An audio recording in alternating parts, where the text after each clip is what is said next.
Hi guys! Guys, meron akong itatanong sa inyo. Advisean niyo ako. Bukas pa kasi yung birthday ko, like yung totoo kong birthday.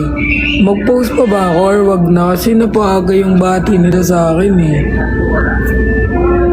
Wag na ako mag-post, no?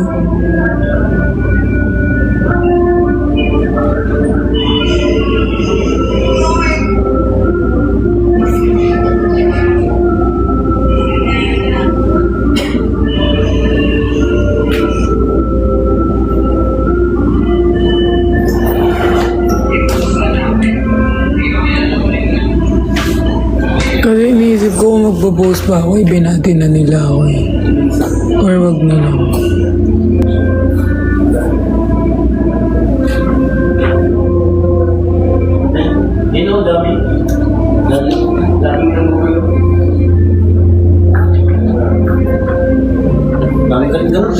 Sakit na anak ko.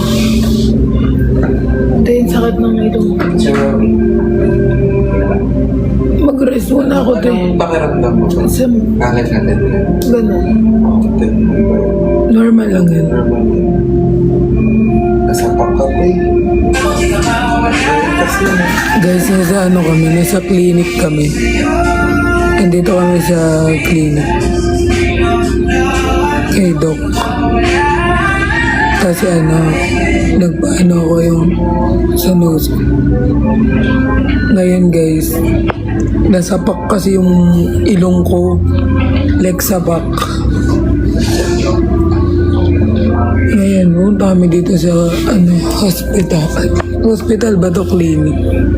Para iba yung nose ko. Nasuntok yung ilong ko. Hindi siya suntok, sapak talaga na sapak.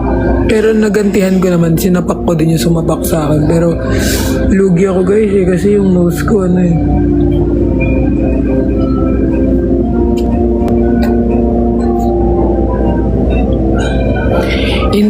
Hindi naman siya like sinapak na sinadya. Siguro very lang siya, very yung tawag dito. Bye-bye, Doc. Thank you, Doc.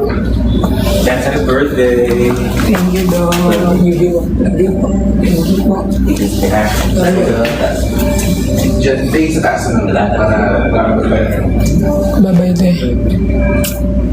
may konti na Oo nga guys, magre-rest ako. Sakit ng buong mo. Pero hindi naman siya like sinuntok na sinadya. Like, syempre harutan, ganun. Tapos guys, nasapak. Eh, ang bigat ng kamay. Lalaki. Boom.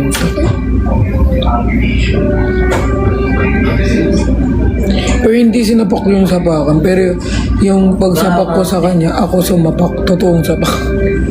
Ano? Hindi, sa kilay ako mawak. Morning pa. Yun lang guys, tinanong ko lang kung magpo-post ako. So,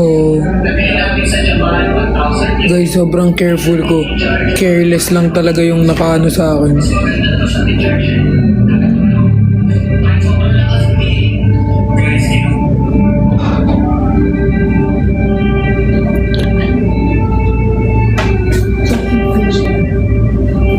Sige na, babay na.